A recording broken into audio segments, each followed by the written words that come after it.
This unit will enable you to understand the development of lifelong learning as a new policy, practice and provision for continuous upgradation of professional and vocational skills, including basic literacy skills in contemporary and globalizing India. The second objective is to understand how and why LLIJ, that is lifelong learning, as a new nomenclature is essentially linked to and coterminous with the previous adult education policies and practices in India. You will also know that lifelong learning as a policy perspective and organizational principle of education in its present form in India is still in a nascent, that is incomplete or embryonic stage, transitional and transformative stage. This unit will provide you a brief overview of adult education and lifelong learning in India in terms of their policies and practices. Previously, in Unit 1, we tried to understand definitions, meanings and concepts of lifelong learning globally, and in Unit 2, we discussed the conceptual evolution of lifelong learning in contemporary times, particularly with reference to Europe. This unit, the third unit, deals with the policies and practices of adult education and lifelong learning in India. Adult education and lifelong learning in India. It has been a very slow institutionalization process. Lifelong learning policy in India is still in its transitional, transformative and nascent stage. It is quite slow in its conceptual evaluation and policy or program implementation due to lack of clarity in its disciplinary status and nomenclature, as it tries to move away from previous and cousin concepts and programs under the traditional discipline called adult continuing and extension education, popularly known as adult education, and henceforth you can call it AE or adult education. Lifelong learning has not yet emerged as a clear guiding framework for education policy, planning and management. The existing ground situation in India also indicates a melange, that is an assortment or a mix of approaches towards lifelong learning. We have seen in units 1 and 2 how adult education evolved and transformed itself into a lifelong learning perspective at the international level, particularly Europe. Somewhat parallel to this transition of adult education into lifelong learning in Europe, adult education in India too is still in the process of institutional expansion within our lifelong learning perspective. In fact, both the traditional adult education and more contemporary lifelong learning coexist in most part of the world, contesting conceptual supremacy with each other. Although wider in usage and conceptualization, in practice adult education in India had always been narrowly limited to programs of adult basic literacy, functional literacy and continuing and extension education.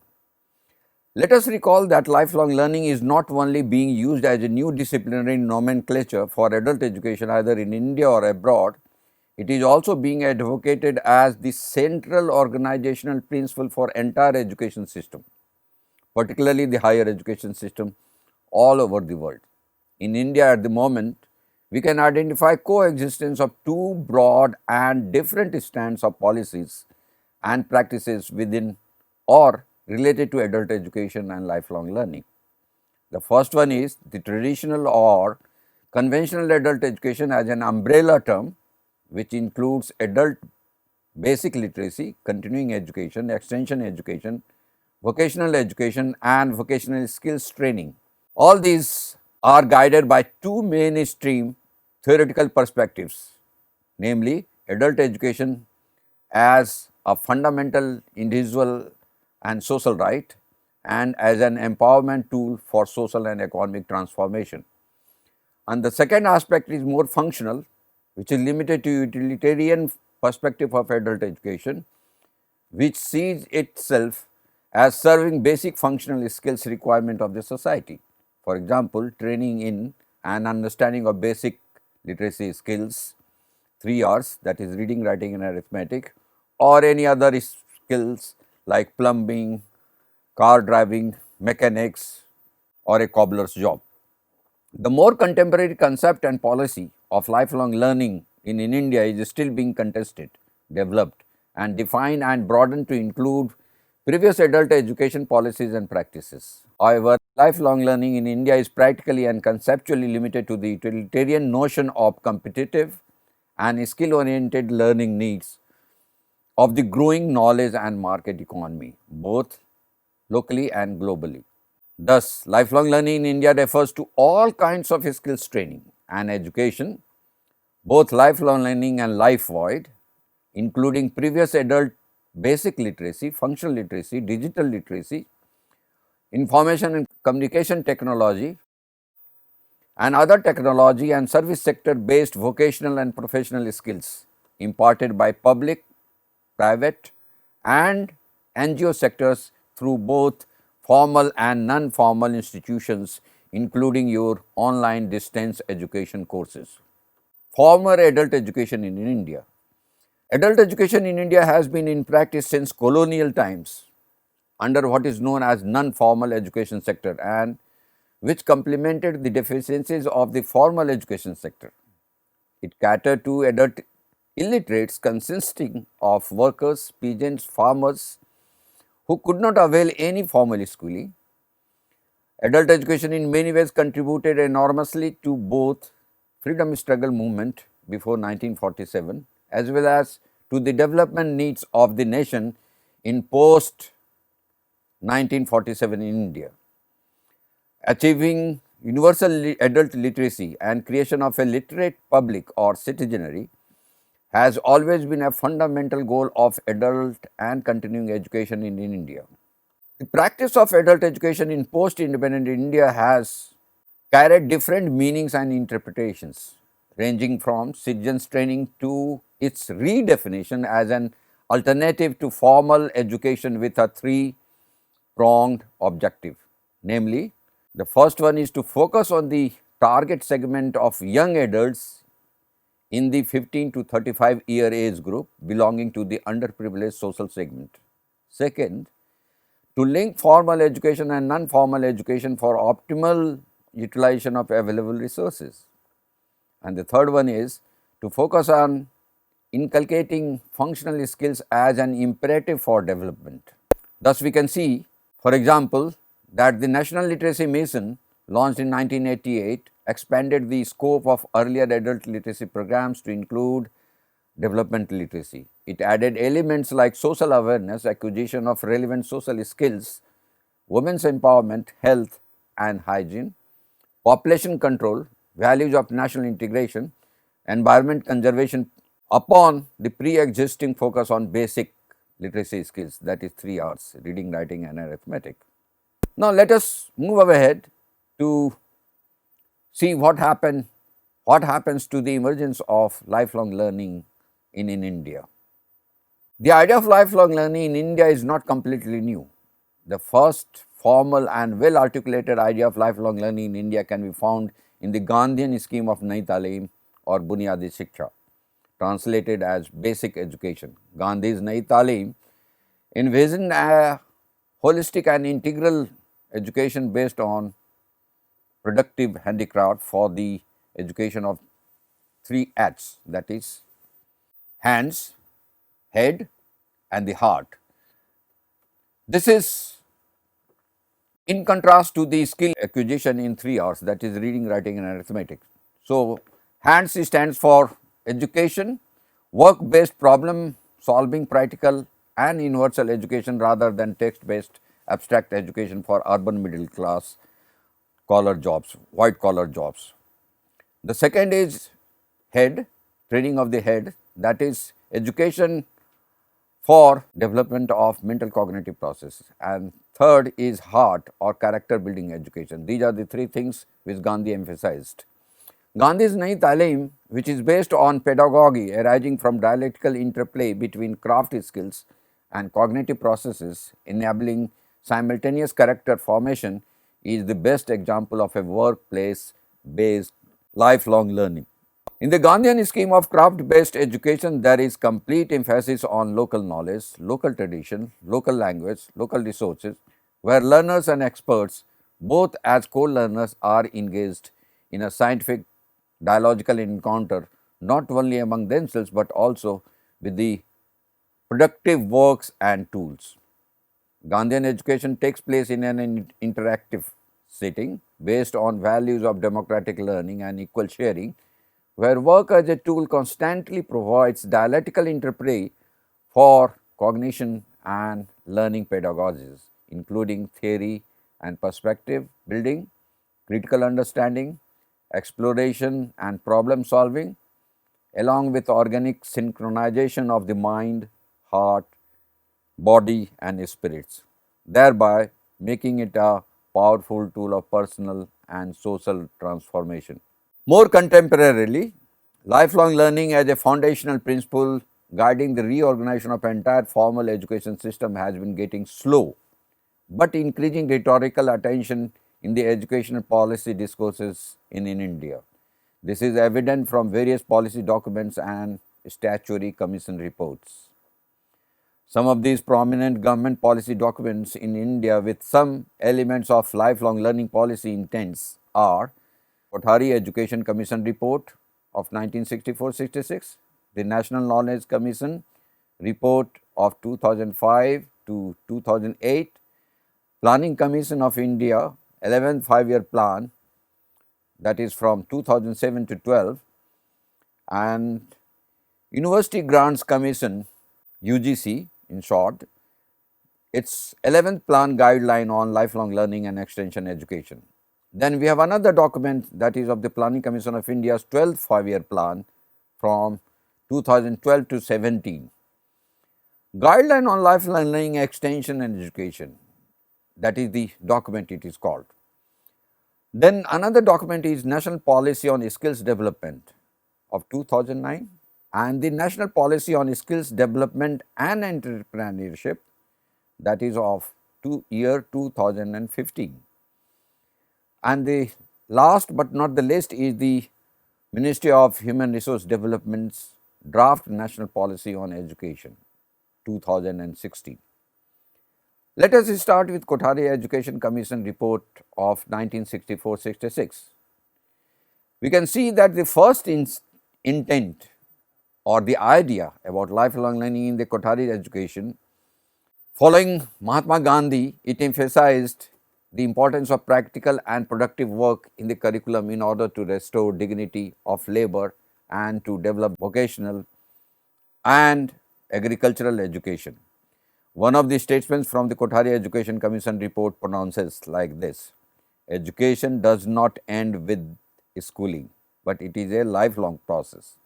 The adult needs an understanding of the rapidly changing world and the growing complexities of society. Even those who had the most sophisticated education must continue to learn. The alternative is of silence.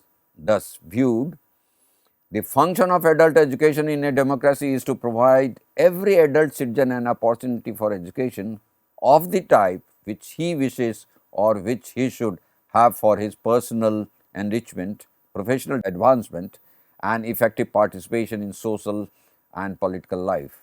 Coming to the next document is National Knowledge Commission from the year 2005 to 2008.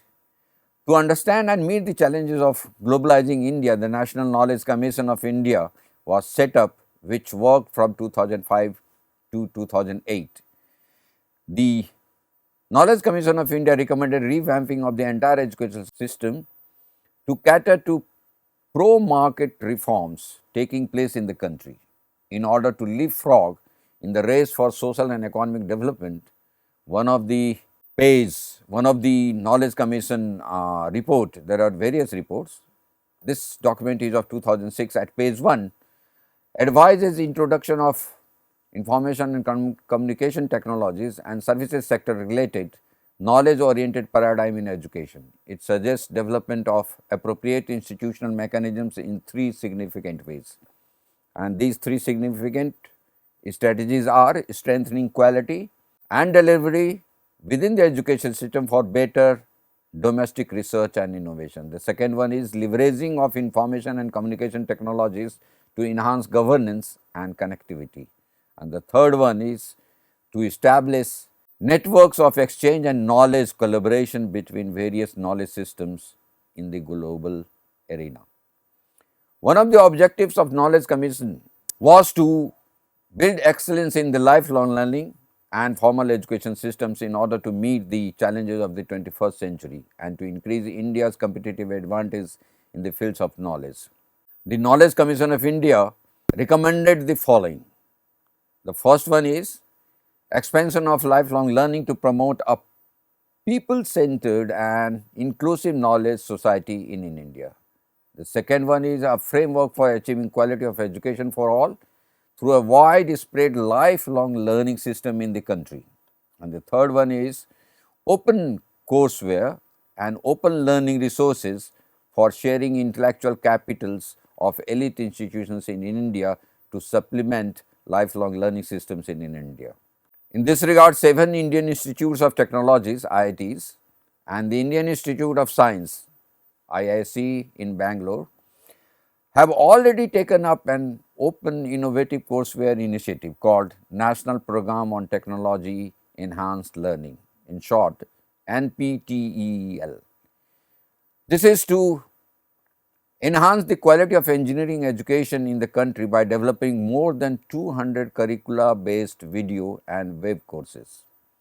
Many institutions in India are already taking advantage of the NPTEL for dissemination of quality courseware in the areas of engineering and technology.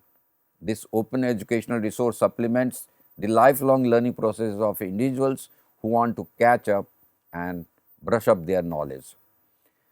Now, coming to the second national document, Planning Commission of India 11th 5-year plan between the year 2007 and 12. This document of the Planning Commission focused on a comprehensive strategy to strengthen all segments within the national education system, making lifelong learning presence central therein.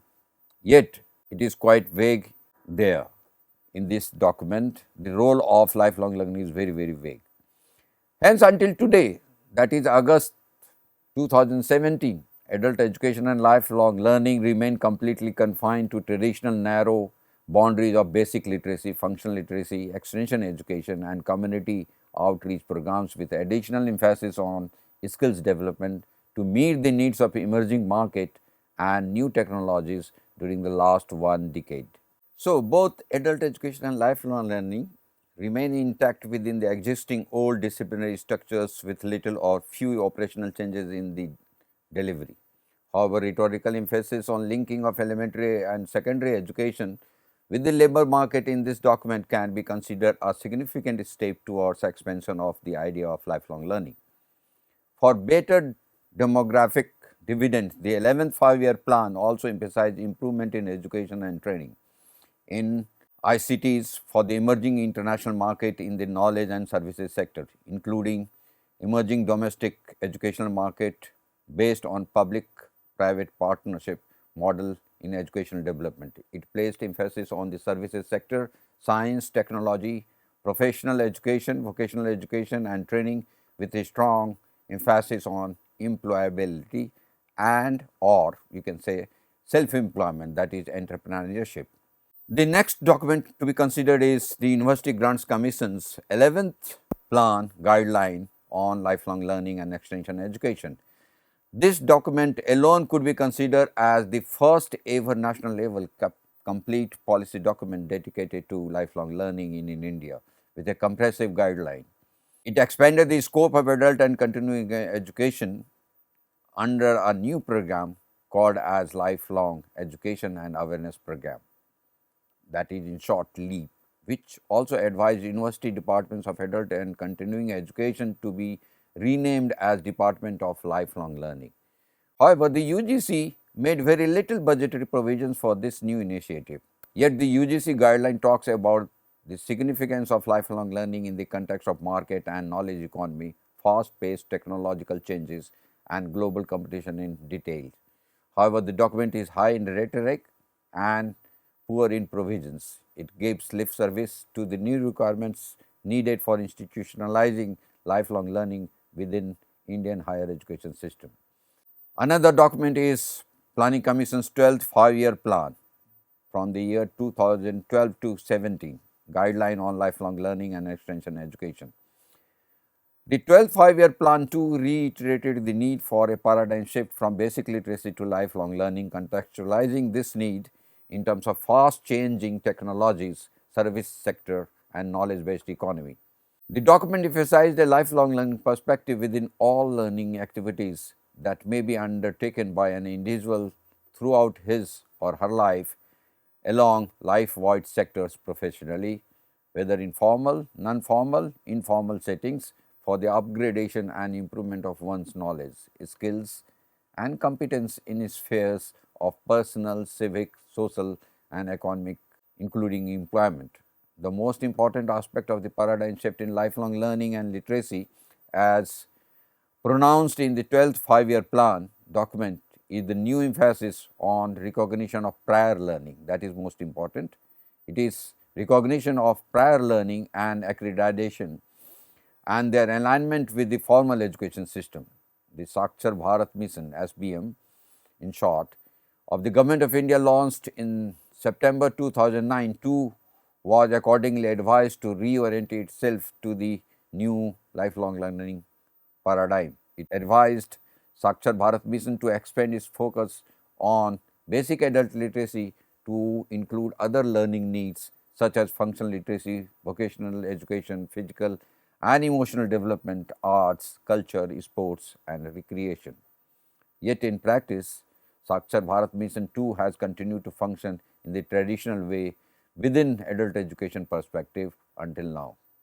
The next document to be considered is Ministry of Labour and Employment, Government of India, and it is called National Policy on Skills Development 2009 and National Policy for Skills Development and Entrepreneurship 2015. Both these policy documents are specifically dedicated to the skilled manpower need of the country's growing global market. They aim to improve upon the quality and scope of skills training and education in India while emphasizing market and employers' needs. They also emphasize inclusion of underprivileged groups for social justice. Rhetorics and vision apart, in actual practice, both the policy documents initiatives primarily seek to expand apprenticeships in order to train 500 million people by 2020. Both the documents of Ministry of Labour further emphasize expansion of open and distance education, that is MOOCs, massive online open courses, especially in the post-secondary sector, which is already plagued with poor quality and recognition.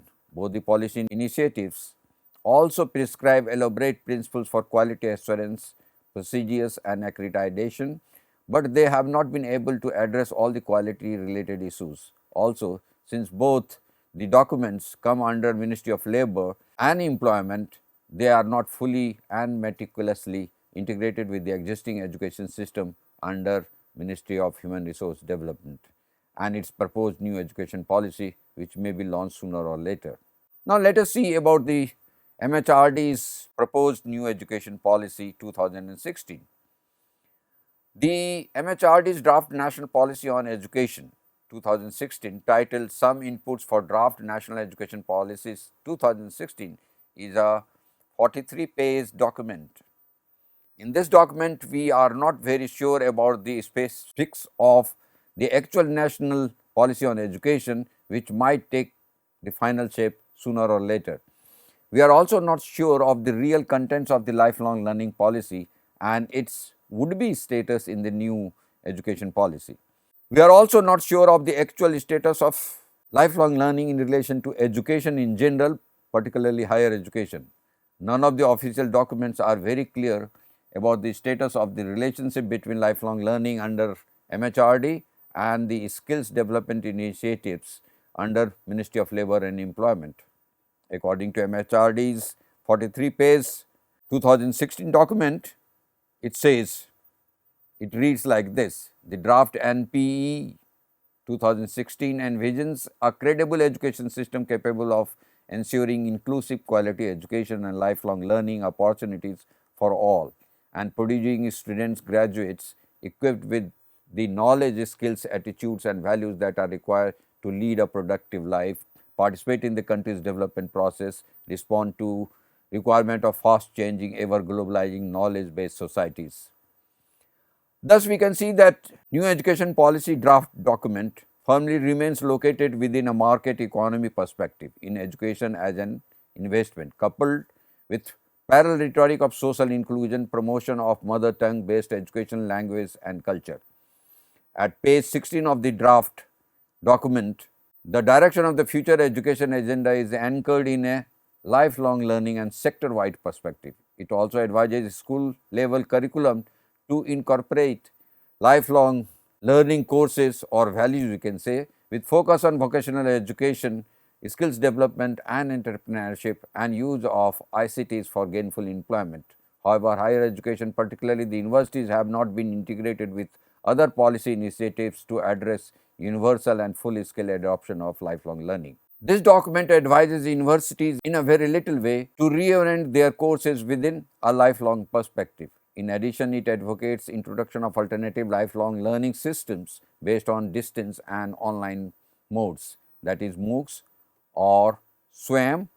MOOCs or SWAM are online distance learning programs under the direct administration of the Ministry of Human Resource Development, and it is not under the statutory body like UGC, which until now has been the main regulatory body for higher education system in India. In addition, university departments of adult education and lifelong learning have been advised to focus on creating a literate society and learning society.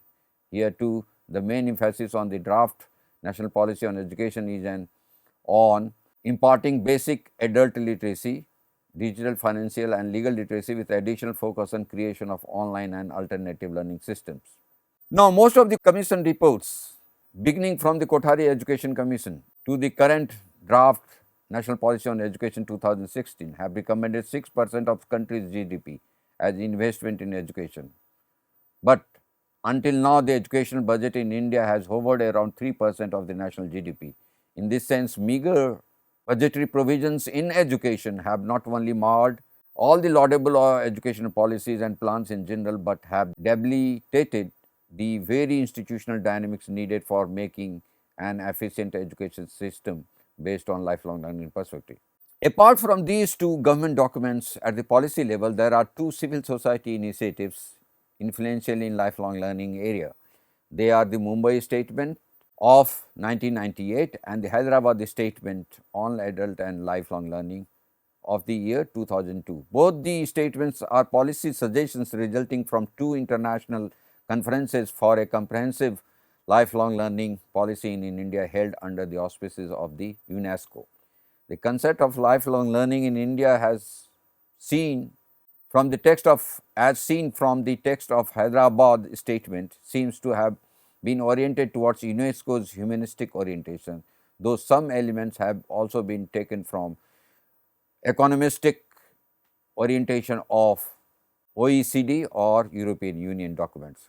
So, friends, let us now again recount the development and promotion of lifelong learning policy in India. Since there is no concrete and comprehensive national policy on lifelong learning in India until now, some of the enabling measures which may be considered as policy frameworks in the making of lifelong learning policy in India are: first is existence of a legislative framework for lifelong learning outlining the rights and responsibilities of the government, civil society, organizational and individuals.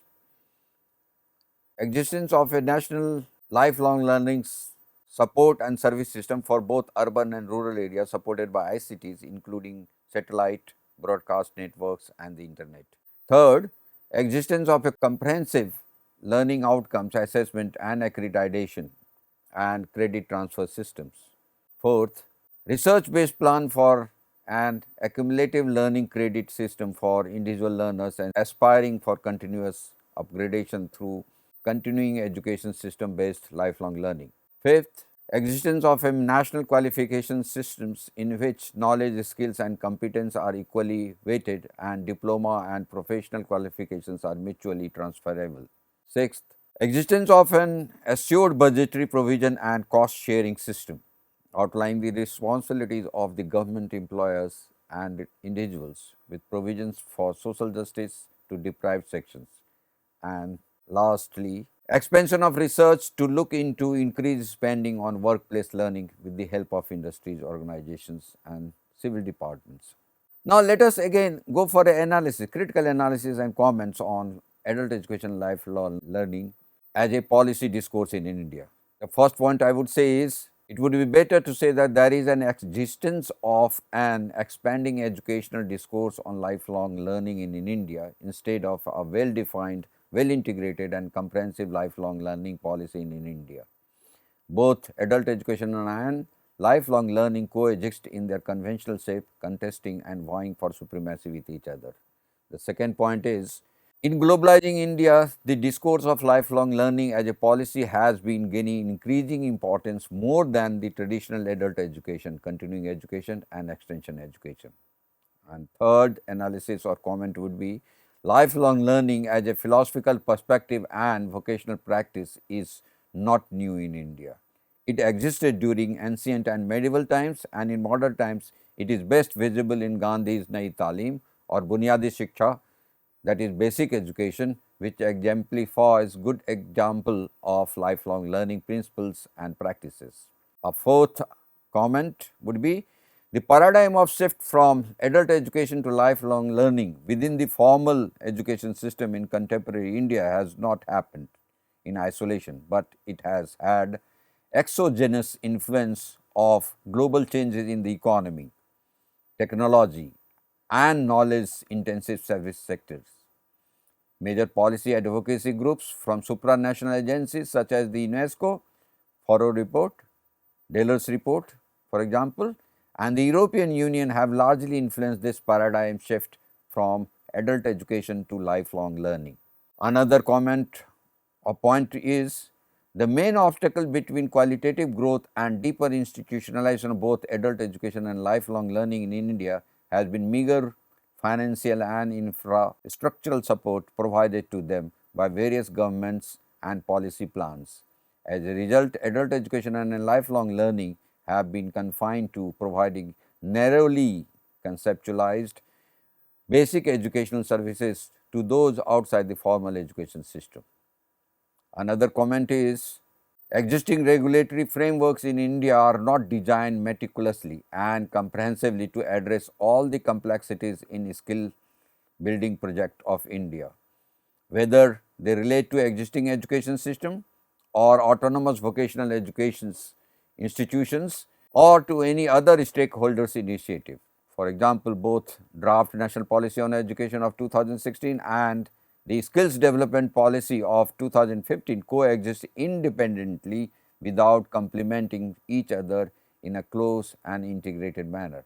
This complexity is further complicated and enhanced by phenomena such as fast-paced globalization, massification of education and withdrawal of the state welfare system, leading to an inability of the Indian state to provide social and economic security. So, what is the way ahead or future of lifelong learning in India?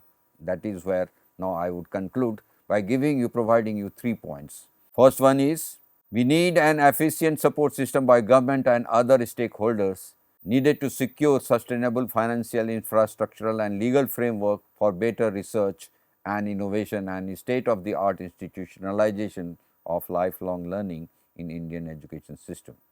The second is there is a fresh need to review existing regulatory frameworks in education by governments, regulatory bodies, institutional and professional bodies and other influential stakeholders.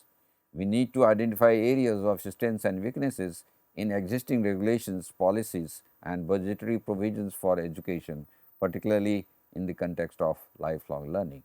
And the final advice is investment in education, particularly in lifelong learning, must be guided by effective welfareism as against unproductive and inefficient welfareism in order to cater to social justice and to the needs of personal fulfillment, professional growth and development of social and private entrepreneurship.